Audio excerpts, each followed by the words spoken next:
The U.S. military is preparing for a revolution, one that could change forever how America fights its wars. In a bold new initiative, Secretary of Defense Pete Hegseth announced that the United States aims to become the world's leading drone superpower. More than just a shift in technology, this marks the beginning of a new era where cheap, fast, and lethal drones will be at the center of American combat strategy. And that new era is already being built. According to Secretary Hegseth, the plan starts with equipping every U.S. Army squad with small, low-cost one-way attack drones by the end of 2026. These systems, modeled after the kamikaze FPV drones used in Ukraine, will be treated not as reusable assets, but as expendable munitions, a concept that mirrors the Ukrainian approach in their defense against Russia. But this transformation isn't just about hardware. Hegseth has removed outdated restrictions that slowed drone adoption for years. He's given combat units the authority to buy and modify drones directly, including printing parts on site using 3D technology. By September 2025,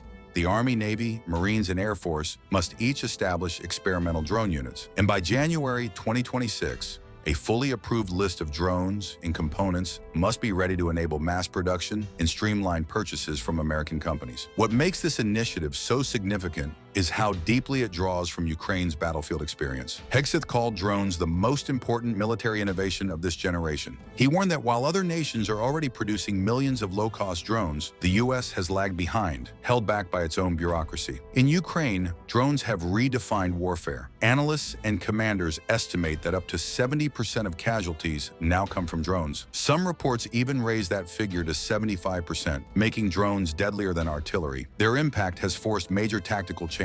Mobility, concealment, and electronic defenses are now essential on the front line. Observing this shift, the U.S. decided it must build its own full-scale drone warfare culture across all branches of its armed forces. And to understand what the U.S. is trying to build, we need to look more closely at the kinds of drones that are already changing the battlefield in Ukraine. It starts with FPV kamikaze drones, small quadcopters, usually no bigger than 12 inches across. These drones are controlled through virtual reality goggles that give the operator a live, first-person view. Designed for one-time use, they fly straight into enemy targets, detonating an explosive charge of up to 2 kilograms. They don't rely on GPS or onboard navigation, only on the skill of the operator. Some can reach speeds over 55 kilometers per hour and dive even faster during final attacks. Despite being fast, cheap, and deadly, each drone costing about $500, they face major limitations. Only 20 to 40% of missions succeed. Many drones lose signal or get jammed electronically. Others fail due to battery or detonator malfunctions. Still, Ukraine produced 1.2 million of them in 2024 alone. In 2025,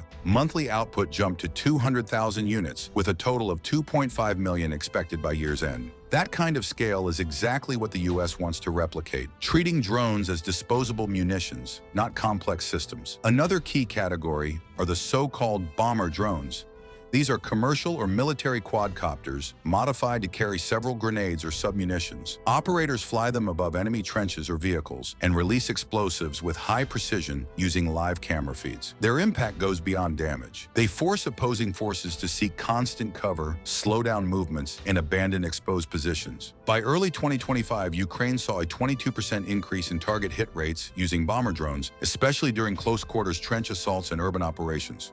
These drones can fly repeated missions if recovered, and many are field-modified within hours, allowing rapid adaptation to mission needs. Some carry anti-personnel munitions, others small anti-tank charges or thermobaric payloads. Their modularity and ease of deployment make them essential for flexible frontline tactics. The American drone program is expected to embrace this multifunctional approach. Units will be encouraged to adapt drones based on their own operational needs, using 3D printers to fabricate mounting systems and munition delivery kits. This decentralization mirrors the innovations seen in Ukrainian workshops and frontline drone teams. And then there are the flame drones, also known as dragon drones. They deploy termite, a metal-based incendiary that burns at 2,500 degrees Celsius. These weapons are used to ignite ammunition depots, trenches, and forest cover, destroying camouflage and forcing enemies out of hiding. Ukrainian brigades already use them with psychological effect. For Hegseth's team, this inspires the development of area effect drones, including versions protected by fiber fiber optics to resist electronic jamming. In short, Ukraine has become a live-fire laboratory. Its drones are not perfect. Against armored vehicles, failure rates still reach 60 to 80%, but each shortcoming leads to improvement. Now, the U.S. wants to accelerate that same learning curve using its vast industrial capacity and global defense network. The way wars are fought is changing fast, and the U.S. is adapting. By turning drones into fast, disposable tools, America aims to move beyond slow, expensive warfare. The lessons from Ukraine are being scaled up,